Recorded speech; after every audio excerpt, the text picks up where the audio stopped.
Hotel सहारा के room number 607 में अंतरा mister shadow का इंतजार कर रही थी। मिस्टर शैडो की रात के आने का समय काफी देर पहले ही बीत चुका था, लेकिन अब तक वो नहीं आया था।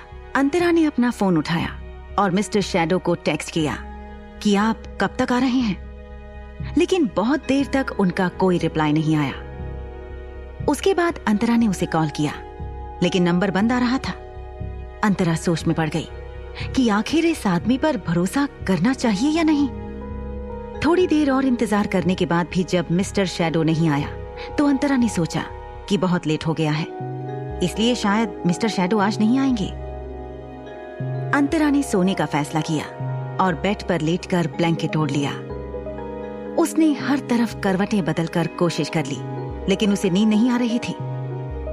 फिर उसकी नजर बेड के सामने बनाए गए कबर्ड्स पर पड़ी। वो 3 दिन से यहाँ रह रही थी, लेकिन उसने ठीक से होटल सहारा के इस स्वीट को ठीक से देखा तक नहीं था। वो बेड से उठी और वार्डरोब के पास गई। अंतरा ने वार्डरोब की स्लाइडिंग डोर को सरकाया।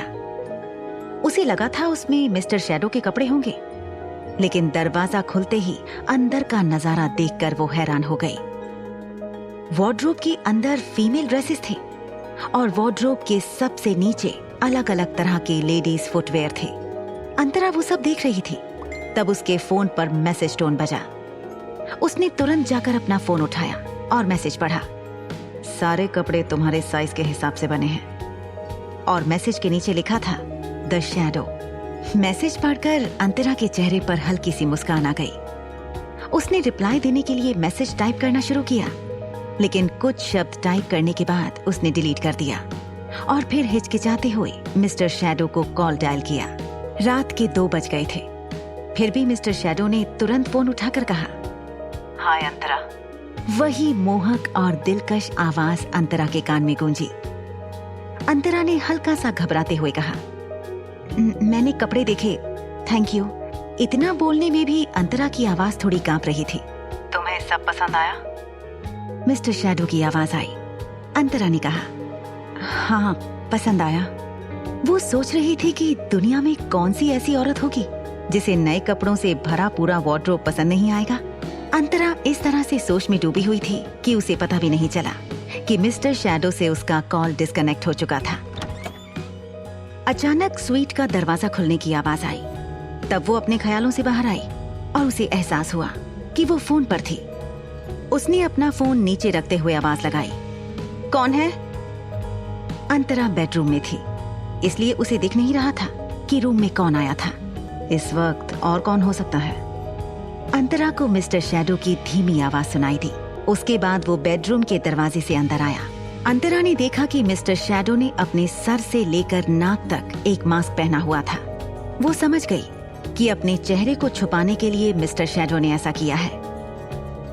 अंतरा के नजदीक पहुंचते ही उसके नाजुक कंधों पर अपने मजबूत हाथ रखकर उसके चेहरे के नजदीक आते हुए मिस्टर शैडो ने कहा, मुझे लगा नहीं था कि तुम इतनी देर रात तक मेरा इंतजार करोगी। अंतरा अब तक मिस्टर शैडो से इतनी नजदीकियों की आदी नहीं हुई थी। उसने अपनी नजरें चुराते हुए कहा, मैं आपका इंतजार नहीं कर रही थी। मिस्टर शैडो ने अपना सर पीछे करते हुए कहा, अगर तुम मेरा इंतजार नहीं कर रही थी तो मेरा टेक्स्ट मिलते ही तुरंत मुझे कॉल क्यों किया? मिस्टर शैडो ने उसे ज्यादा कुछ नहीं पूछा और सीधा वार्डरोब के पास ले गया और कहा, एक औरत के पास हर तरह के कपड़े होने चाहिए। अंतरा ने उसकी बात का कोई जवाब नहीं दिया। मिस्टर शैडो ने आगे कहा, मैंने जितनी भी बार तुम्हें देखा था, या तो तुमने सलवार सूट पहन रखा था या जीन्स और कुर्ती। मुझे लगता है कि इन सब ड्रेसेस में तुम बहुत खूबसूरत दिखोगी। इतना कहकर मिस्टर शैडो ने वार्डरोब में अलग अलग हैंगर में लगे कपड़ों में अपना हाथ घुमाया और उसमें से एक हैंगर बाहर निकाला जिसमें बीच कलर का ड्रेस था। ये कलर अंतरा के स्वभाव से बिल्कुल मेल खाता था। मिस्टर शैडो ने वो ड्रेस अंतरा को देते हुए कहा, जाकर चेंज कर लो। ये सुनकर अंतरा चौंक गई और उसके मुंह से अपने आप ही निकल गया, अभी? आगे की कहानी जानने के लिए देखिए अगला एपिसोड सिर्फ पॉकेट FM के YouTube चैनल पर, और मिस्टर शैडो के सारे एपिसोड्स को सुनने के लिए डिस्क्रिप्शन में दी लिंक से डाउनलोड करें पॉकेट FM ऐप।